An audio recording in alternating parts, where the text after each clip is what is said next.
I'm divorcing you, and you need to go to your parents because I have a new girlfriend and I'm going to live with her. I don't understand what you're saying, I said. I don't need you anymore. You can stay with my parents if you want to be a breadwinner or a housekeeper. Julian, you understand my in-laws and my husband laugh at me. They are the worst kind of people, but for me, it's better this way. So you all need to leave. My name is Jennifer, and I am a 35-year-old office worker. I have spent my whole life working. After graduating from college, I started working for a major company. For about 13 years, I worked hard and earned qualifications for promotions. Thanks to that, I am now a department manager at a young age. I am blessed with a boss who always has something useful to say and a team of highly motivated and talented subordinates. My work life was very fulfilling, but my personal life was not at all. I had a boyfriend once when I was a student, but none since I started working. Worried about my situation, a friend of mine hosted a dinner party for me. That is where I met Charles. He was kind, had a nice smile, and seemed very personable. Since he was the same age as me, we had a lot in common and enjoyed talking to each other. We soon became friends, exchanged contact information, and started going out to eat alone together. Then he confessed his feelings for me, and we started dating. We got along well. He proposed to me, and we ended up getting married. I was so happy to be married to the man I loved so much. Soon after, I went to his parents' house to meet them. His parents were very kind and welcomed me with open arms. Julian, it's nice to meet you. I can't believe such a beautiful person became Charles's bride, they cried. I am so proud of my son for bringing a good woman here. Hey, Mom and Dad, stop it. Julian is getting scared. Oh my, if you really think so, you can say it. That's right, it's a compliment, so it's okay. His parents were very friendly and easy to talk to, just like him. Julian works for a major company, doesn't she? Oh, that's great. It's cool to be a woman who can work hard. Will you quit your job when you get married? No, I'm going to keep working. Well, you've got a good job at a good company. That's better. I was relieved. According to my friends, their mothers-in-law often told them to quit their jobs, saying it was a wife's job to support her husband. So I was glad. I thought to myself that my future mother-in-law was generous. After greeting my parents, we got married. My heart was filled with excitement for the new married life that was about to begin. My husband moved into the house I was living in, and we started our new life together. I was very happy to be newlyweds with my husband, whom I loved very much. I was happy to be at home with him all the time, and to have him home. When I came back from work, 8 months into our life together, my husband said he had something he wanted to discuss with me. If you don't mind, I'd like you to live with my father and mother. What do you mean? Live together? Yes, they are getting old, and I am worried about many things. I see. I can certainly understand how my husband feels. My parents are about the same age as his parents, but my brother and his wife are currently living with them, so I have nothing to worry about. However, my husband is an only child, so it is understandable that he is concerned about his parents. Does this mean we are living with my in-laws? Yes, it would. But do they have a room available for us? They use every room for some reason or another. About that, if you like, I think it would be a good idea to renovate my parents' house and make it a 2-family house. 2 families? Yes, if we do that, it will be much cheaper than buying a new house. We can live in a beautiful and spacious house while still maintaining our privacy. Right, I see. I thought it was an attractive idea. My in-laws are kind people, and if we live in 2 houses, it won't be as stressful. Yes, that's fine. Really? Thank you. My mom and dad will be so happy. I was happy to see my husband so happy. Later, my in-laws came to visit us, and both of them were very grateful. I even thought that with such a kind and cheerful family, I wouldn't mind not having 2 households. Soon after, my husband and I discussed remodeling my in-laws' house. The cost would be around $200,000. As we were discussing it, my husband made a surprising remark. Actually, I have a favor to ask you. Can you pay for the remodeling? What do you mean? The full amount? Yes. Why? My husband looked very uncomfortable. Actually, we are in debt. I was shocked. Neither my husband nor my in-laws had ever mentioned this when we were dating or when we got married. How much debt do they have? About $250,000. What? I thought it would be a few tens of thousands of dollars. but I was surprised at the amount. I ended up shouting out loud. It wasn't so bad at first, but it gradually grew. Even if I tried to pay it back, I couldn't. My parents are already living on a pension, and the debt is getting bigger and bigger. I see. I couldn't hide my surprise and upset at the sudden revelation.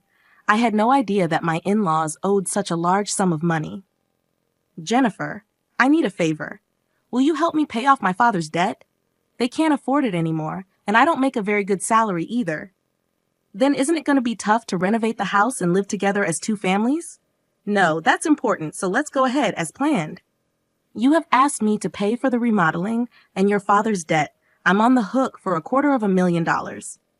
I know I'm talking about difficult things, but I want to take care of my life with you, Jennifer, and I want to protect my mom and dad. It's because I love both my parents and you. I'm sorry I'm being greedy, but if you really love me, please help me. I'll pay you back little by little. I was very upset. My husband and my in-laws had no one to turn to but me. I knew my husband really loved me, but I felt deceived by his words. Love is blind, I thought. Okay, I'll pay for it. I agreed. My husband said, "Thank you so much," and shook my hand. He told my in-laws, and later they came to our house to apologize. My mother-in-law even cried tears of joy. I have to do my best from now on, I thought. I had to take over my in-laws' debt and was determined to do it. Although I had some savings, I was afraid to pay it all at once, so I decided to pay $60,000 from my savings and then the rest in installments. My in-laws joined us to discuss the repayment. I explained my plan for installments, and they said I could do whatever I wanted. Why don't you transfer the money directly to the account for debt repayment? We're not very good at managing money, and I'm a little afraid to transfer a lot of money, my husband said. My in-laws nodded. It would be time-consuming for me to transfer the money to my in-laws' account and then for them to transfer it to their repayment account. Since it was a large sum, I didn't want the money to get lost in the process, so I agreed to transfer it directly. Once the conversation was settled, my in-laws looked very relieved. Now we don't have to be afraid of the monthly debt collection. It's been really scary. Dad and Mom, you should thank Jennifer properly. Well, I can't tell you how many times I thanked you. I can't thank you enough. Thank you so much. I'm so glad Julian became his wife. No, I said. I was happy that my in-laws were happy. However, I felt a little uncomfortable because I thought they might see me as just a money source.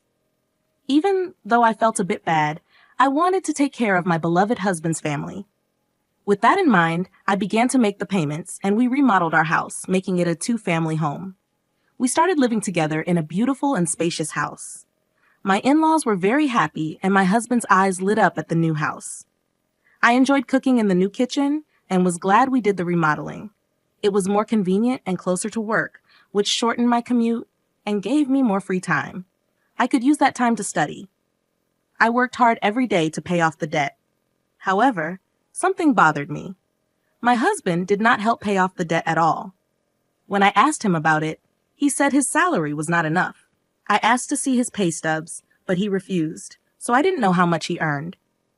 I worked hard for about a year to pay off the debt. One day, my in-laws asked how much money was left to repay.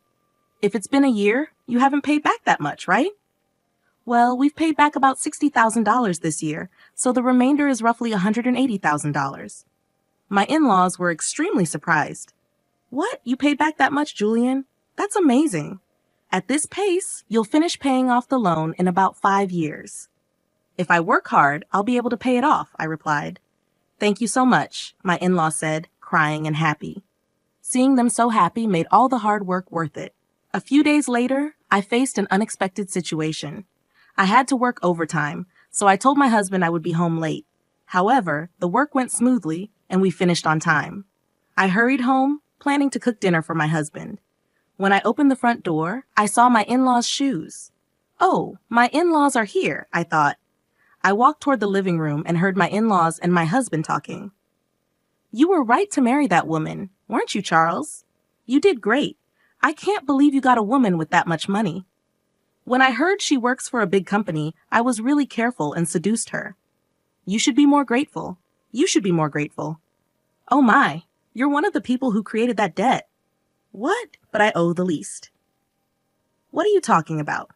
How much did you spend on horse racing? Your gambling is terrible. I get a jackpot once in a while, so sometimes we were actually ahead. How can you be ahead when you owed $250,000? But at this rate, we'll be able to get out of debt and get back on track. That's really great. And she even remodeled our house. I got a really good wife. Well, I'm going to dump her after she pays off the debt. My husband and in-laws laughed. I was so shocked I couldn't move from the front door for a while. After calming down a little, I made a loud noise as I closed the lock and said, "I'm home," from the front door. When I went to the living room, my in-laws and husband greeted me with smiles. "Oh, Julian, welcome home. Good job. Good job. Well, we're going back to our room. Let's have dinner together again soon." I was so afraid of their gentle smiles because I had heard their earlier conversation. Seeing my husband pretending to be a good husband with a smile on his face shocked me. I wondered why I had been working so hard to pay them back. "Didn't you say you had to work late today?" "Yeah, but I finished earlier than expected, so I hurried home to cook dinner." I tried my best to act calm until dinner so my husband wouldn't realize what I had heard. Later, when my husband was taking a bath, I stayed in my room. I cried alone, crying as hard as I could. My tears turned into a resolve to get back at my husband and in-laws. From then on, I acted quickly. I began to prepare for the divorce and made plans for what to do afterward. About 5 months passed, and I pretended to be happy and told my husband that I had paid off my in-laws' debt. My husband's eyes widened. "What? You paid off the debt? That $250,000 was supposed to take roughly 5 years, right?" "Actually, I have quite a bit of money saved up, but I was afraid to pay it off all at once. So I started taking out a little bit from my salary and savings, but we were already below $200,000, and I thought it would be better to pay it all off at once." "I see," he said. Then I asked, "Do you mind if I check?" And showed my husband the bank book. Oh, it's true. $180,000 was paid all at once. My husband tried to hide his excitement, but I could see he was itching to get out of there. "Wow, Jennifer. Thank you. My parents are going to love this." He put his hands on his face, pretending to cry, but I knew it was just an act. Soon after, my in-laws came and thanked me. "Thank you so much. I'm so glad I met Jennifer. You're like a blessing." If I hadn't known the truth, I would have been happy to hear their thanks, but I knew what they were really like. I only acted nice because I was ready for my plan. A few days later, my husband asked to speak with me. He looked very serious. "What's going on?" I asked. "I'm sorry, Jennifer, but you have to leave me." "What do you mean?" I acted surprised on purpose. "I have a new girlfriend." "What?" "I'm going to live here with her, so I'm divorcing you. You're going to my parents' place." I was shocked by Charles's unexpected statement.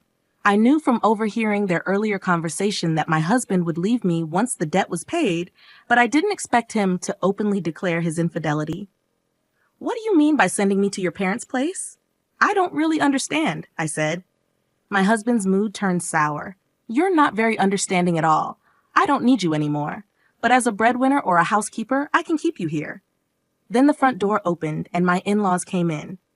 "Charles, did you finally tell her?" "Yeah, I told her." "I wish I could have been there for that moment. You can come to our house if you do the chores for us. Of course, we'll charge you rent." My in-laws and husband laughed at me. They were the worst people ever. "All of you need to leave," I said. My in-laws rolled their eyes at my comment. "What are you talking about? Have you forgotten? I can easily pay for the renovation myself. You changed the name of the house to mine, so I have the rights to this house. I could decide who lives here and who has to leave." My in-laws' faces turned pale at my comment. They finally remembered about the house title. I was really dumbfounded. "I'm sorry, but you can't live here anymore. If we get divorced, you'll be strangers," I said. My in-laws realized the seriousness of the situation, but my husband, not wanting to be outdone, retorted, "But you took over our debt and paid it in full. You're the one losing money. If we had no debt, we could at least afford a new place to live." "That's true. Thank you for letting us live in a nice house while you pay our debts," my in-laws and husband said. "I'm sorry, but I didn't pay off the rest of the $180,000 debt," I replied. "What? No. But you had money missing from your bank book," they exclaimed. That was just a separate account I created and moved money around in. The debt hasn't changed from $180,000. I just haven't had the collections come yet because I've been paying large sums continuously. But it's time for them to come, so you are responsible for paying the rest, I explained. My husband and in-laws were shocked. Then I warned them, Charles, you told me you were having an affair, so you should pay out money. I'll charge your partner for the affair too. Oh no, she went out with me because she thought I had money and a house. If I have to pay alimony, she'll dump me. He confessed. I don't care about that. No, I apologize. Please don't leave us, my husband pleaded. He was afraid of being dumped by his lover, and my in-laws were afraid of being left by me. They were truly selfish. I have nothing to do with you people anymore, no matter what you say. I have also put this house on the market. I will also have you pay the $120,000 debt I paid on your behalf through my lawyer, I stated. My in-laws froze, stunned by the loss of everything they had. I then demanded a divorce and alimony from my husband through my lawyer. I also demanded alimony from his lover and $120,000 from my in-laws for what I had paid. Actually, that renovated house sold for about $400,000. It was in a good location, and a family looking for a duplex bought it at a good price. I had to pay $320,000, which included the $120,000 debt and $200,000 for the renovation. However, I ended up gaining $80,000 from selling the house. Additionally, I received alimony from my ex-husband and his affair partner, which greatly improved my financial situation. On top of that, I got a $120,000 payment from my ex-parents-in-law. I ended up benefiting the most from this situation. I believe this is fair because the damage I suffered was significant enough to make me distrust people. Initially, I had savings because I was learning how to invest with the goal of paying off my in-laws' debts as quickly as possible. Since I had substantial savings to begin with, I invested tens of thousands of dollars, and my assets grew significantly in about a year. Additionally, I received a raise at work, so my earnings increased. Because of my savings and investments, I was able to take such drastic steps. My former in-laws ended up back in debt and lost their house, but they deserved it for deceiving me. People who cheat others should face the consequences. This experience has taught me to be more cautious and develop a better sense of judgment about people. Moving forward, I will continue to save and increase my assets so I can live a comfortable life in my old age. I want to make happy memories with people I can truly trust. For example, I started by focusing on improving my financial knowledge. I took courses and read books about investing and personal finance. This helped me make informed decisions about where to invest my money.